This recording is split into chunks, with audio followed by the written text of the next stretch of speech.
It always starts the same way. She looks at you, but not as you truly are rather, as the figure she imagines you could become. You feel it in her eyes, don't you? That glimmer that seems like hope. Or is it hunger? You think you're being seen, but you're not. You're being assessed, analyzed, treated like a blank canvas awaiting her masterpiece.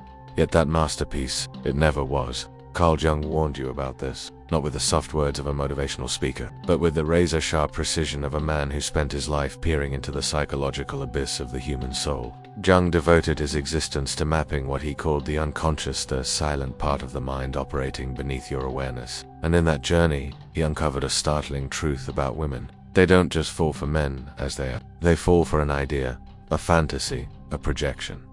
The most astonishing part, most of them don't even realize they're doing it. You might believe she chose you for who you are, but she's actually selecting the version of you she's crafted in her mind. A psychological puppet designed to play a role in her private narrative. And when you step off the script, she casts a new actor.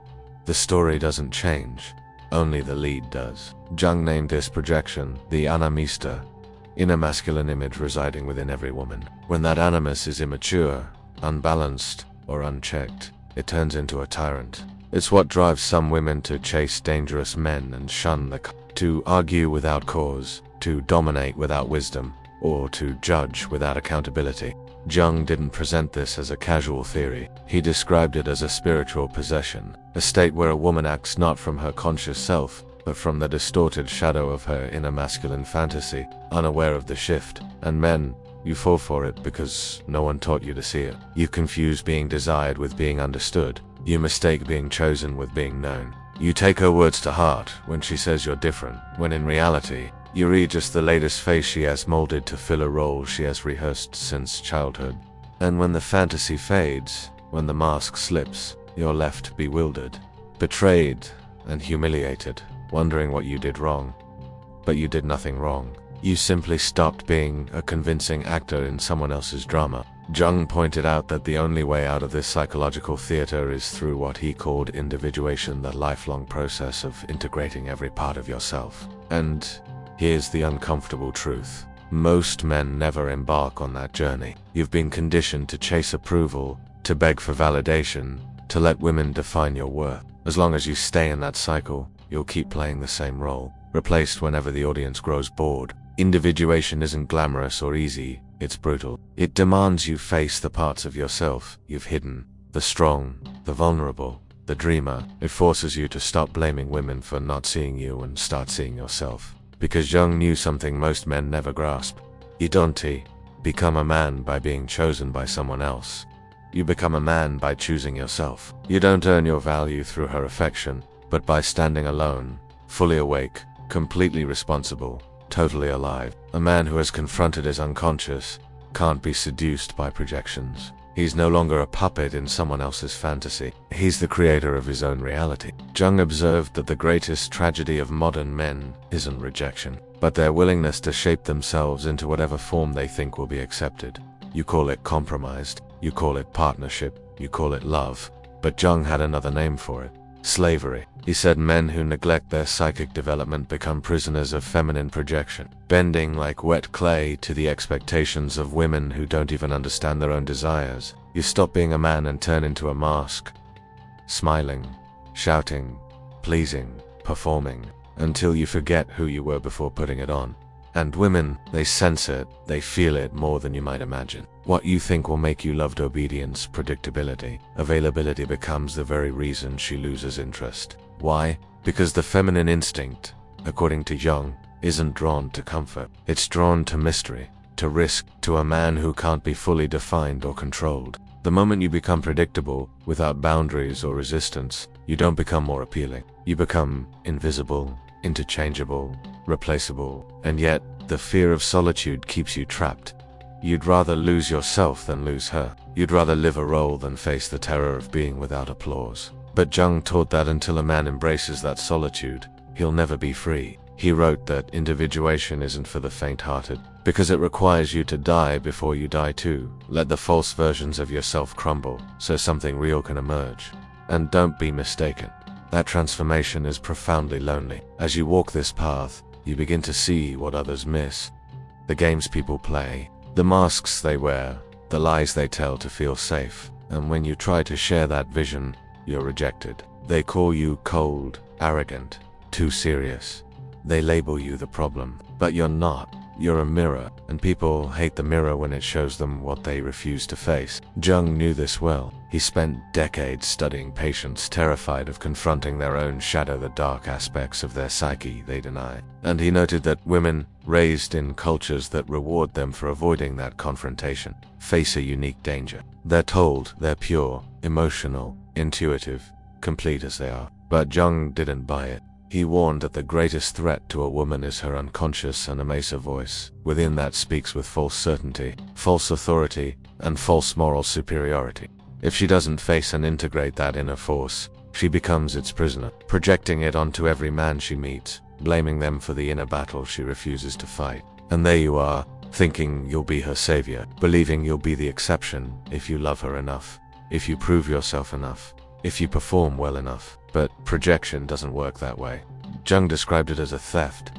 It steals your reality and replaces it with illusion. Until both men and women awaken from that illusion, they're doomed to repeat the same tragedy, blaming each other without realizing they're both dancing with shadows. The most ironic twist is that the woman who once saw you as a hero will one day see you as an eminat because you've changed. But because you didn't fulfill the fantasy she projected onto you, and she won't even know she's doing it. Jung called this inevitable psychological betrayal, a moment when neither side takes responsibility for their inner world. You didn't fail her, you simply stopped fitting the invisible character she created in her unconscious. You were never that man, and that's why she resented you. Jung once said, people will do anything, no matter how absurd, to avoid facing their own souls, and no truth rings truer than in romantic relationships. Both men and women enter them not as whole individuals, but as living projections, unloading unaddressed fears, hidden needs, and unresolved childhood wounds onto someone they barely understand.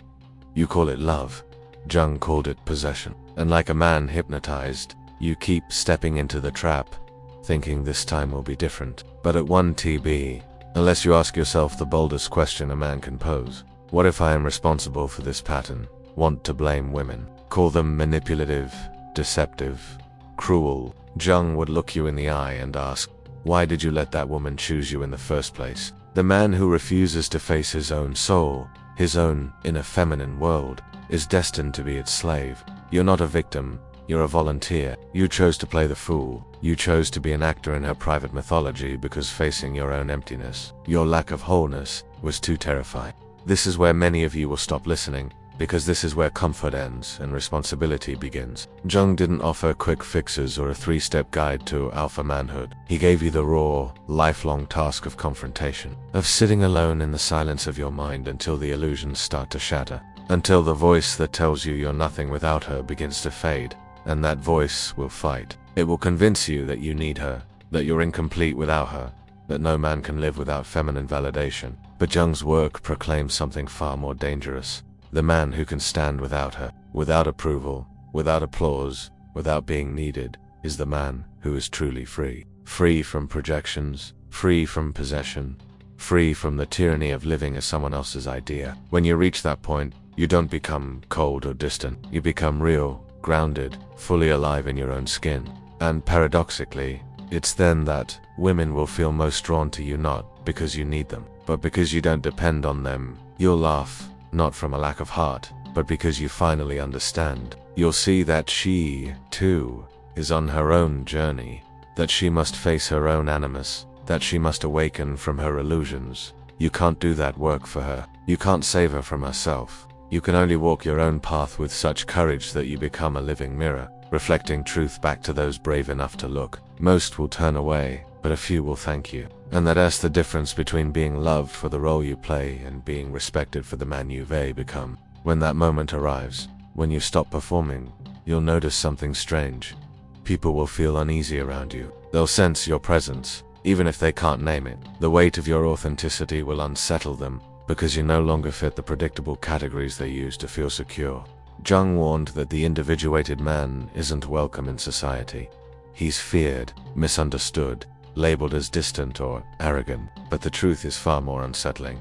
You become intolerable, unstoppable, immune to manipulation because you see through the game. And here's the irony. Those who once sought your attention, your validation, your approval, will start to resent you for not needing theirs. Women, especially those still possessed by the fantasy of the perfect man, will accuse you of being emotionally unavailable. They'll say you're too in your head, too analytical, too detached. But what they really mean is that they can't control you anymore.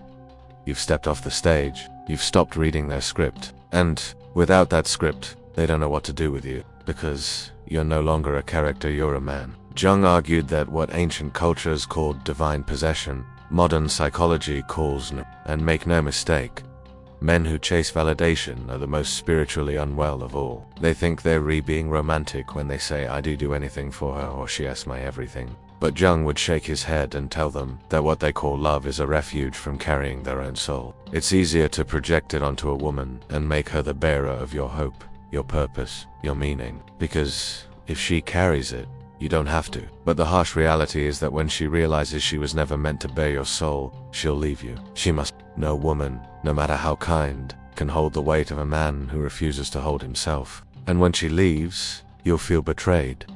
But you shouldn't. You should thank her, because in that moment, when the illusion breaks, you stand face to face with the truth.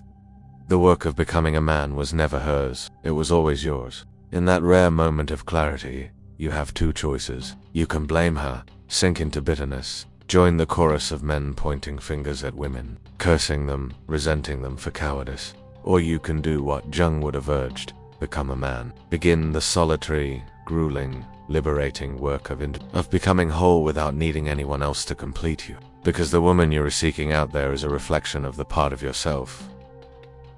Until you face that part, every relationship will be a performance, every connection, a transaction, every love a lie. But when you face it, when you integrate your own inner feminine, your own anima, you become a man who no longer chases women. You don't run after them, you don't manipulate them, you don't perform for them. You stand still, rooted in who you are. And from that place, something miraculous happens. You stop attracting women who want a character and start drawing those who crave truth. You'll know it when it happens, because they won't demand you perform. They won't try to rewrite your story. They won't fall for a fantasy of you. They'll stand beside you, rare and real, not as goddesses demanding worship, but as humans willing to walk their own path with you, without masks, without projections, without games. And when you find her, the true her, not the fantasy that she won't dazzle you with grand promises, won't treat you as the missing piece of her puzzle, won't seduce you with the language of completion, because she doesn't need to be completed or saved. She's done her work,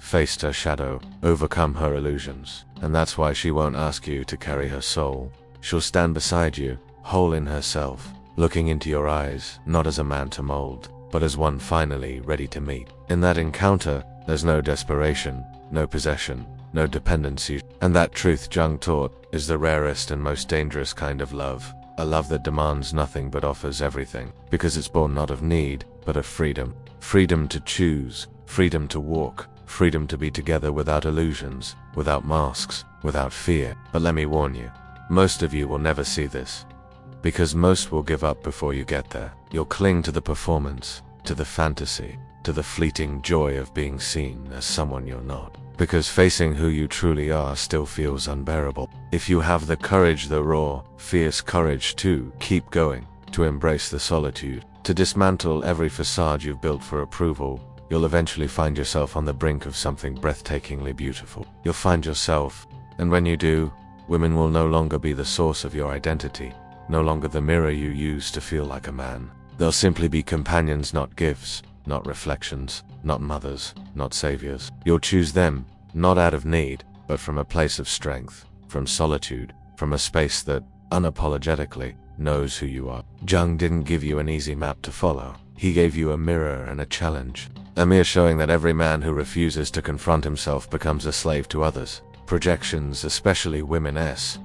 And a challenge to walk the path of individuation. To stop blaming women for the roles you volunteered to play, to stop seeking wholeness in someone else's eyes, to stop waiting to be chosen. Because the man who chooses himself fully, without excuses or desperation, is the one who can't be controlled by fantasies, seduced by possession, or reduced to a character. He becomes the author of his own life, If this message has struck a deep chord within you, don't let it pass. Like this video, share it with another man who needs to hear this truth, and subscribe for more. Your support isn't just for us. It's for the next man still trapped in illusion, waiting to be set free. Help us spread this message. Help us awaken the world, one man at a time. If you're ready to